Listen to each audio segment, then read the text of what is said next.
Okay, so this is going to be our final demo before the final presentation. And basically, I have implemented the dog API. So we'll go ahead and start our server. I've navigated to the server's location before starting it. We start it with command nodemon. Once the server's up and running, we do yarn start.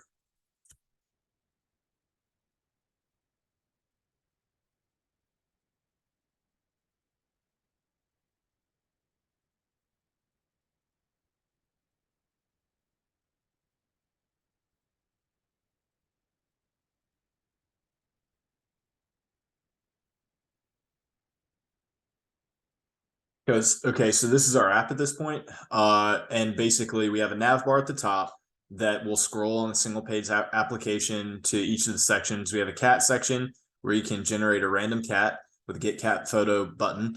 We have a dog section where you can actually select a breed from a drop down that's populated from an API call, and then click a get dog photo button to generate a dog photo. And then we have saved cat pics. These are pulled from the database. Currently, you have to hit the refresh button to get a new pull. And then we have a save dog pics that's below that. So we'll go ahead and demonstrate the get cat photo real quick, and I'll actually pull up the console.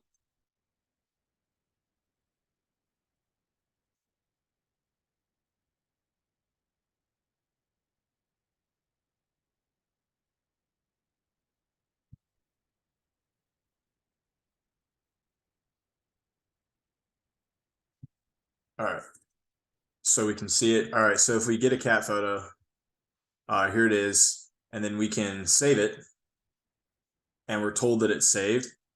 We'll reload the page. Remember, it's the guy with the red tie.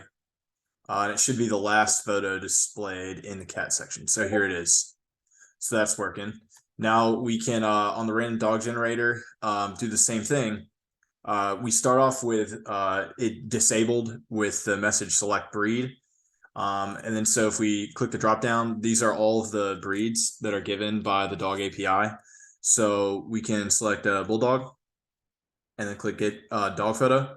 And there's a bulldog. So we can save them. And it's shown here that it's saved. Let's go ahead and reload. And we'll scroll down to the dog section. Oh, I guess we can click save dog pics. And sorry, excuse that cat that was thrown in there earlier. But yeah, as you can see, this is that same dog. So everything has the basic functionality that we had wanted to implement. Now for the actual code, we have a dog pick manager. This is responsible for getting the URLs from the database and then actually displaying them and providing some formatting for those pictures. And we already kind of went over that with the cat picture manager, so we won't go over that too much this time. But for the dog manager,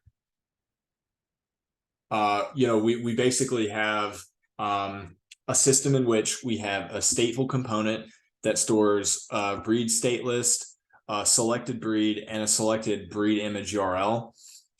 This section right here basically means that anytime that the component mounts, it's going to run get dog breeds, or sorry, the first time the component mounts, it runs get dog breeds. And now for this is where we're actually making our Axios call to the API endpoint that gives us the list of all of the dog breeds.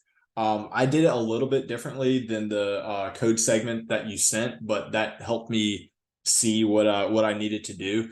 Basically, what I do is I use a couple arrays and the map to actually a for loop to actually put the values from the JSON object into an array. And then once I have that data array and I've pushed each of the breeds from the unprocessed data array into the data array, then I set the state of the breed state list using data array.